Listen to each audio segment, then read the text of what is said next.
दत्तात्रेयांचे प्रातस्मरणीय चतुर्थ अवतार म्हणून परमपूज्य श्री वासुदेवानंद सरस्वती स्वामी महाराजांनी अत्यंत करुणामय अंतःकरणाने भ्रमित दुःखित जनांच्या कल्याणार्थ सत्यदत्तव्रत प्रकट केले आहे.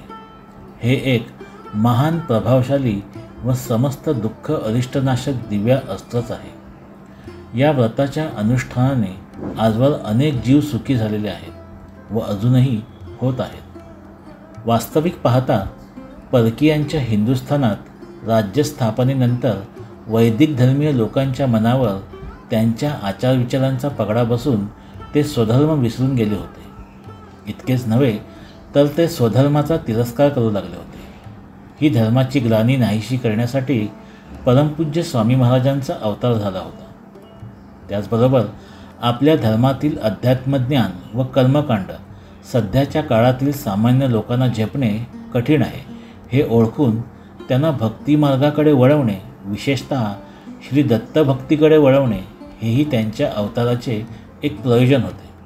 त्यामुळेच त्यांनी माणगावला श्री दत्त मंदिराची स्थापना करून स्वतःच्या श्रद्धाभक्तिमय आचरणाने लोकांना भक्तीची पराकाष्ठा दाखवून दिली. याखेरीज भारतभर फिरून ठिकठिकाणच्या श्री दत्त मंदिरात पूजेचे सेवेचे आदर्श घालून दिले. शिवाय श्री दत्त भक्तिपर स्तोत्रे व वाङ्मय विपुल प्रमाणात निर्माण केले. त्यापैकीच सत्यदत्त व्रत पूजा ही आहे. ही पूजा सांगण्यामागे स्वामीजींचा उद्देश हाच असावा की सर्वसामान्यांना व्रतवैकल्य करणे आवडते. या काळात श्री सत्यनारायण व्रत भाविकात प्रचलित होते. शिवाय हे भाविक विशिष्ट देवतेचीच उपासना करीत. द्वैतभावात वावरणारे हे भाविक सर्व देवता एकाच परमात्म्याची रूपे असूनही आपले उपास्य दैवतच श्रेष्ठ मानेत. त्यामुळेच गणेश भक्तांसाठी सत्यविनायक व्रत, शिवभक्तांसाठी सोमवार व्रत अशी निरनिराळी व्रते प्रचलित झाली. त्याप्रमाणे श्री दत्तभक्तांसाठी अशाच प्रकारचे एखादे व्रत तयार करावे अशी दत्तप्रभूंची आज्ञा झाल्यामुळे परमपूज्य महाराजांनी या व्रताची रचना केली असावी.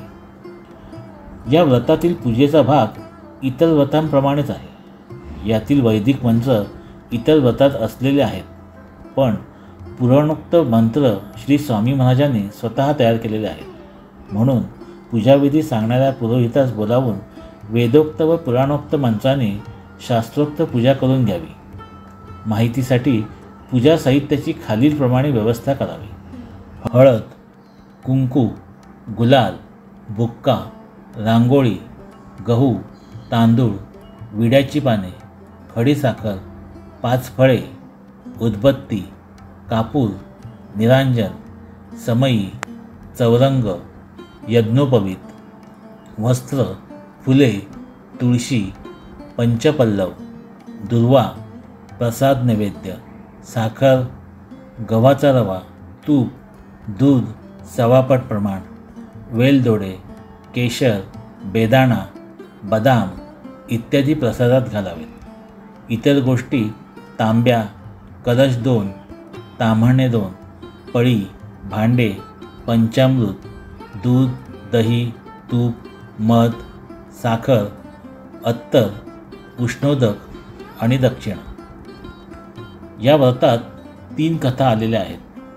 पहिली कथा एका अनामिक मुमुक्षू ब्राह्मणाची असून त्याला दत्तप्रभूंनी दर्शन देऊन मुक्तीसाठी काय करावे हे सांगितलेले आहे. दुसरी कथा आयुराजाची असून त्याने सत्यदत्तव्रत केल्याने त्याला पुत्र होऊन त्याच्यावरील संकटे दूर झाल्याचे वर्णन आहे. तर तिसऱ्या कथेत हरिशर्मा नावाच्या ब्राह्मण कुमाराचे अनेक रोग या व्रताच्या प्रभावाने बरे झाल्याचे वर्णन आहे. शेवटी शौनकादिक ऋषींनीही हे व्रत केल्याने दत्तप्रभूंनी त्यांना दर्शन दिल्याचे वर्णन आहे. या कथा सांगताना स्वामी महाराजांनी स्वधर्माचरण व ईशभक्ती यावर भर दिलेला आहे. हाच इतर व्रताहून वेगळा असा कथेचा विषय आहे.